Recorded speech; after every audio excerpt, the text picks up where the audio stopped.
Dans ce trio, le piano tient le rôle principal. L'écriture est celle d'un instrument soliste accompagné plutôt que celle d'un instrument accompagnateur.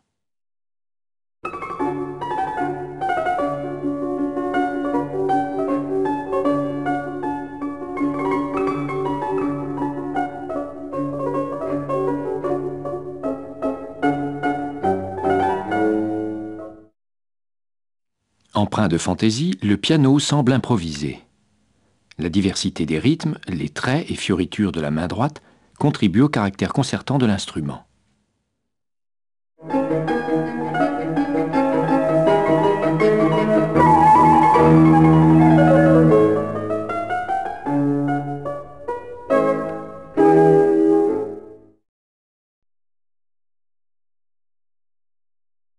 La flûte vient doubler la partie supérieure du piano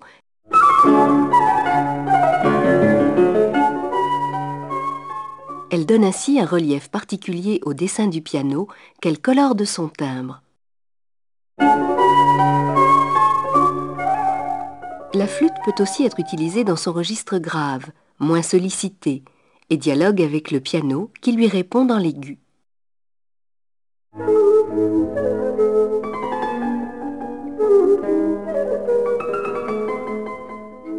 Ou en soulignant ses notes à la même hauteur.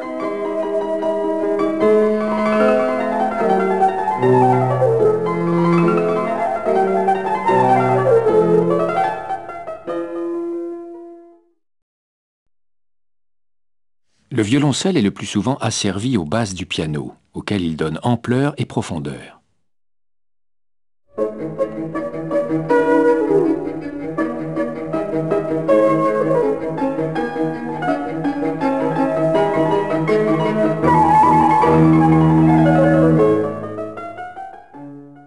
Sa présence dans le grave permet de placer le piano dans le registre médium et d'obtenir plus de plénitude sonore.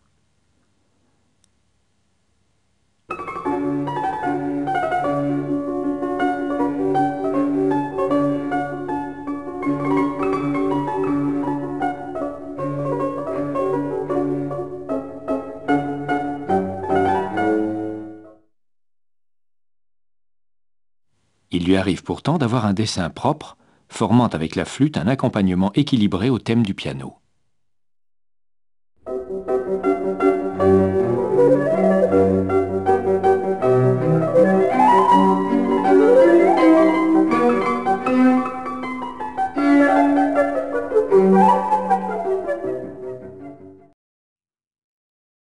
Haydn est connu pour sa musique empreinte de verve et de légèreté. La progression qui ramène le ton principal est conduite par le piano. La flûte, tout d'abord en écho de l'activité principale, prend peu à peu de l'importance et finit très animée sur le point culminant.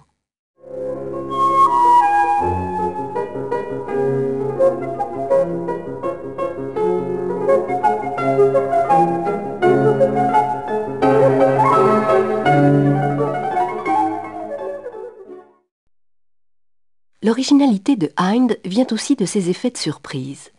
La phrase s'arrête brusquement, puis repart dans une autre tonalité, comme si les musiciens s'étaient trompés de passage.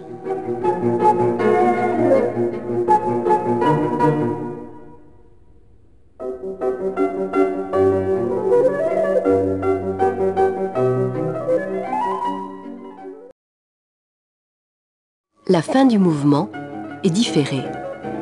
Haydn fait un effet de fausse sortie en substituant à l'accord de tonique Ré attendu un accord de septième diminué qui fait l'effet d'un coup de théâtre.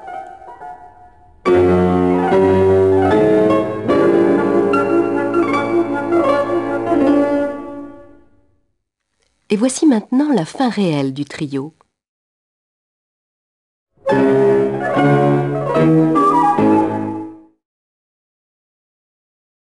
Un survol de l'exposition, partie principale de ce premier mouvement, permet d'en distinguer les éléments les plus remarquables. Le thème principal est entendu deux fois, d'abord énoncé au piano et ponctué au violoncelle,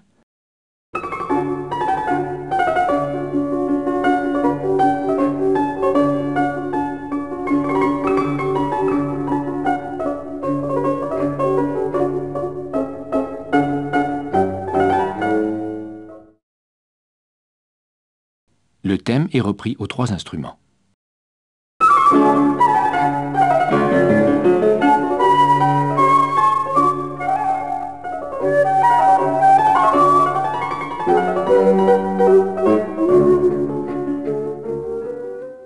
La conclusion du thème contraste par un dessin lié, chromatique, auquel s'ajoutera un contre-champ à la flûte.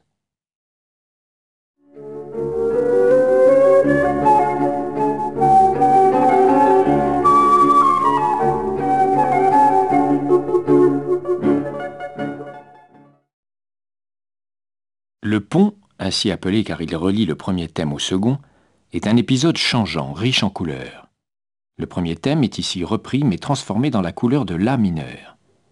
Le dessin se déploie du grave vers l'aigu, partagé entre flûte et piano.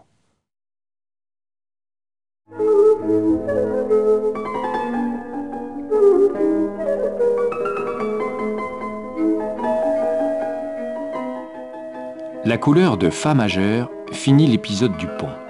Éloigné de la couleur à venir, le La majeur, elle en réserve l'effet.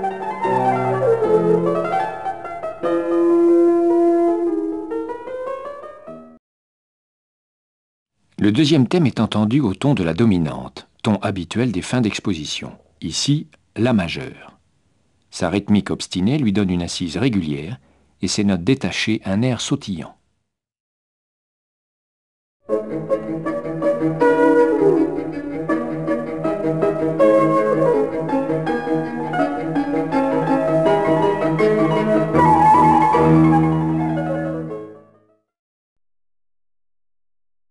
La fin de cette exposition conserve l'esprit de l'improvisation.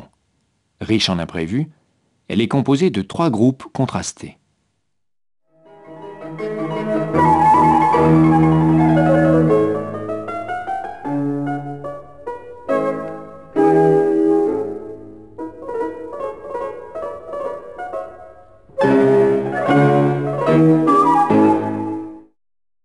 Voici l'écoute complète de l'exposition.